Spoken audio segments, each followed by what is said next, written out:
ഇത്രയും കിട്ടുന്ന ലുക്ക് ഇടുന്ന വണ്ടി ഈ ഒരു അവസ്ഥയിലോട്ട് മാറാൻ നമ്മൾ വേറെ ഒന്നും ചെയ്തില്ലെന്നുള്ളതാണ് മറ്റൊരു ഫാക്ട് എന്ന് പറയുന്നത്.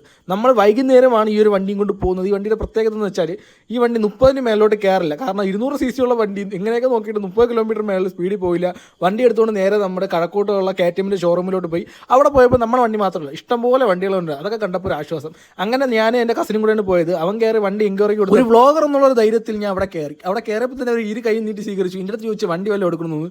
ഞാൻ പറഞ്ഞു ഒരു 10 മിനിറ്റ് കഴിഞ്ഞപ്പോൾ എൻ്റെ കസിൻ വന്നു. അവൻ പറഞ്ഞ കാര്യം കേട്ട് ഇങ്ങനെ ആക്കി.